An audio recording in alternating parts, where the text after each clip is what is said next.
No passado, algumas profissões eram consideradas essenciais para o funcionamento da sociedade, mas hoje seriam totalmente inaceitáveis, seja pela evolução dos direitos humanos, mudanças tecnológicas ou transformações nas relações de trabalho. Profissões como caçadores de bruxas, ladrões de cadáveres ou até mesmo inspetores da castidade eram comuns em suas épocas. Mas hoje, com os avanços sociais e legais, essas funções são vistas como anacrônicas e cruéis.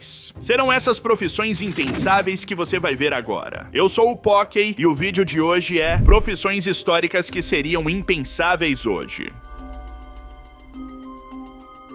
Caçadores de bruxas eram figuras temidas durante os séculos 16 e 17, especialmente na Europa e nas colônias americanas. Essa profissão surgiu em um período marcado pela histeria coletiva acerca da feitiçaria, alimentada por crenças religiosas e superstições. O papel do caçador de bruxas era localizar, acusar e muitas vezes executar pessoas suspeitas de praticar magia negra ou ter pacto com o demônio. Os métodos usados por esses caçadores eram, no mínimo, controversos. Primeiro, investigavam denúncias de vizinhos ou comunidades. Qualquer comportamento considerado fora do padrão, como conhecimento de ervas, isolamento social ou mesmo diferenças físicas, podia ser motivo de acusação. A partir daí vinham as provas. Testes cruéis, como afogar o suspeito para ver se este flutuava, eram sinais de culpa. Confissões eram quase sempre obtidas sob tortura. Técnicas brutais forçavam os acusados a admitir crimes que, na maioria das vezes, nunca cometeram. Após a confissão, o destino era quase sempre a execução, com a fogueira sendo um dos métodos mais famosos. Com o tempo, essa prática perdeu força, especialmente após o século XVIII, quando as mentalidades começaram a mudar e os julgamentos de bruxas passaram a ser vistos como grandes erros históricos. No entanto, o legado sombrio dessa profissão ainda é lembrado como um dos capítulos mais cruéis da história.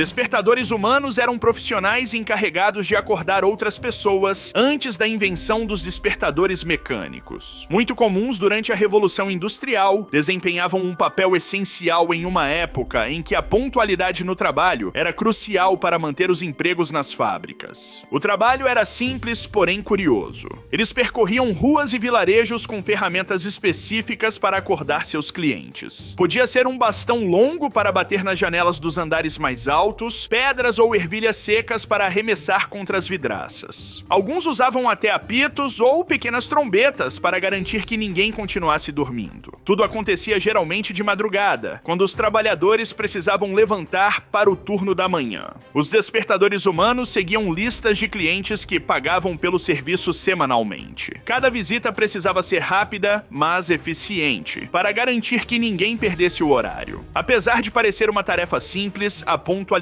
era essencial, e muitos eram conhecidos por sua confiabilidade. Com a popularização dos relógios e despertadores acessíveis no início do século XX, a profissão desapareceu, sendo lembrada hoje como uma solução criativa de uma época em que a tecnologia ainda estava engatinhando.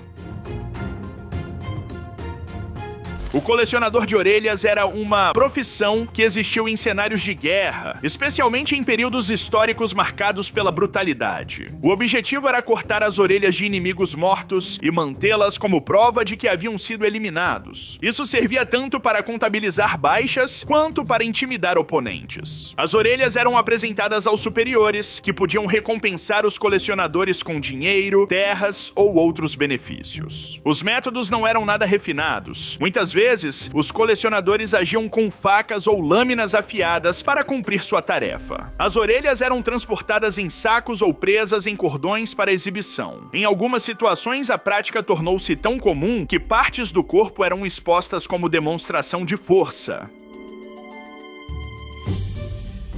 O ladrão de cadáveres, também conhecido como ressurreicionista, era uma profissão na qual indivíduos desenterravam corpos recém-sepultados para vendê-los a escolas de medicina e anatomistas, que os utilizavam para estudo. Naquela época, a dissecação humana era essencial para o avanço da medicina, mas as leis eram rigorosas quanto ao uso de cadáveres. Apenas corpos de criminosos executados estavam disponíveis legalmente, o que não supria a demanda. Foi aí que os ladrões de de cadáveres entraram em cena. O trabalho acontecia geralmente à noite, nos cemitérios. Eles usavam pás, cordas e outros instrumentos para abrir as covas rapidamente, sem chamar atenção. Não levavam pertences pessoais, apenas o corpo, para evitar acusações de roubo comum. Essa prática era ilegal, mas lucrativa. Escolas e médicos pagavam bem por cadáveres frescos. A profissão começou a desaparecer quando leis mais permissivas sobre doação de corpos foram criadas. Entretanto, ainda existem relatos esporádicos de atividades semelhantes em algumas partes do mundo. O sósia real era um dos trabalhos mais arriscados da história. Esses indivíduos precisavam se parecer fisicamente com reis, rainhas ou outros membros da realeza. Às vezes eram escolhidos pela semelhança natural, outras passavam por ajustes na aparência. A função não era apenas fingir ser da realeza. Eles serviam como iscas humanas para proteger os verdadeiros líderes de ameaças, como assassinatos ou emboscadas. Em situações perigosas, assumiam o papel do monarca, expondo-se a riscos reais. Apesar do aparente prestígio, o trabalho era perigoso. Os sósias não tinham luxo ou garantias de segurança e estavam sempre na mira dos inimigos do rei. A morte era uma possibilidade constante. Com o avanço de tecnologias de segurança e mudanças nas dinâmicas de poder, essa prática desapareceu. Hoje seria difícil imaginar alguém aceitando tal papel, sabendo o preço que poderia pagar.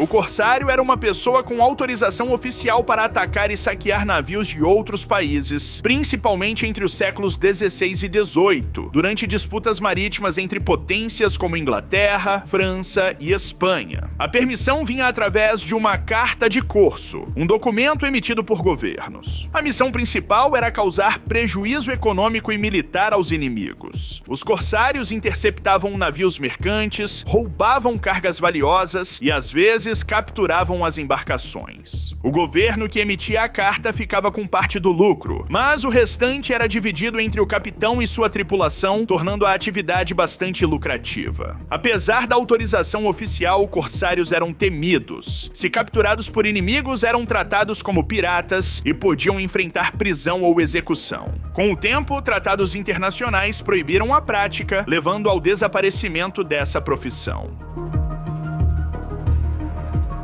Com a popularização de lareiras e sistemas de aquecimento à base de carvão, a fuligem acumulada nas chaminés podia causar incêndios ou envenenamento por monóxido de carbono. Por isso, limpar as chaminés era necessário. O trabalho era perigoso e muitas vezes envolvia crianças, pois elas eram pequenas o suficiente para subir pelas chaminés estreitas, munidas de escovas e raspadores. A exposição à fuligem era tóxica, causando problemas respiratórios e doenças de pele. Acidentes também eram frequentes, já que as crianças podiam ficar presas ou cair. Com o avanço da tecnologia, sistemas de aquecimento mais seguros foram criados e as leis trabalhistas proibiram o uso de crianças nesse tipo de trabalho, levando ao fim dessa profissão.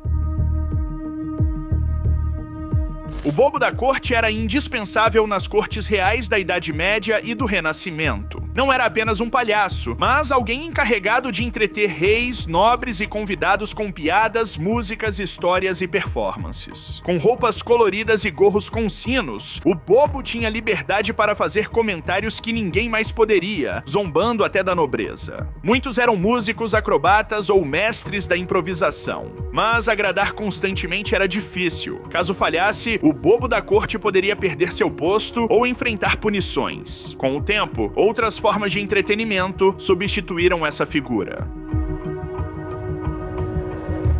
O inspetor de castidade existiu principalmente na Europa medieval e na Idade Moderna. Esses indivíduos garantiam que as mulheres mantivessem sua pureza e obediência aos padrões morais da época. Eram frequentemente empregados por igrejas ou famílias ricas. O trabalho envolvia fiscalização rigorosa da vida privada das mulheres. Em alguns casos, realizavam exames físicos para verificar a virgindade. Nos conventos, isso era particularmente comum, já que a castidade era considerada fundamental. Com o avanço dos direitos individuais e da igualdade de gênero, a profissão desapareceu. Hoje, tais práticas seriam impensáveis.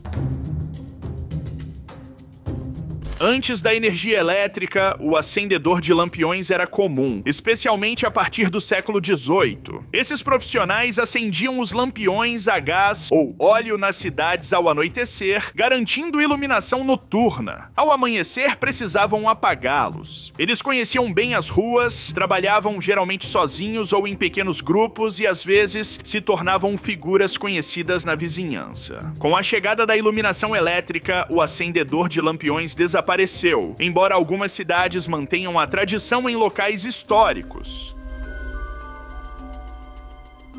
O capataz ou feitor era um trabalhador livre e assalariado, responsável por gerenciar o trabalho dos escravos em fazendas e engenhos, garantindo a produtividade e evitando fugas. Ele administrava o local e mantinha a ordem, frequentemente recorrendo à violência. O capataz se tornou símbolo de crueldade, já que aplicava castigos físicos aos escravizados, gerando ódio e revolta. Por vezes, os escravos se rebelavam mais contra o capataz do que contra o senhor do engenho. Com o fim da escravidão e a evolução das relações de trabalho, essa profissão desapareceu. Hoje seria impensável ter alguém com tais atribuições. O barbeiro cirurgião não se limitava a cortar cabelo e fazer a barba. Ele também realizava procedimentos médicos simples, como extrações dentárias, curativos e pequenas cirurgias. Isso acontecia porque se acreditava que, tendo habilidades manuais, o barbeiro estaria apto a tais serviços. Eles realizavam até amputações e aplicavam tratamentos à base de ervas. Entretanto, sem formação médica adequada, seus procedimentos eram arriscados. Com o avanço da medicina e a criação de escolas de cirurgia, o barbeiro cirurgião desapareceu, dando lugar a médicos e cirurgiões profissionais. Hoje essas funções são totalmente separadas, e essa profissão histórica não existe mais. Esse é o vídeo, deixe seu like, beijão, falei, tchau.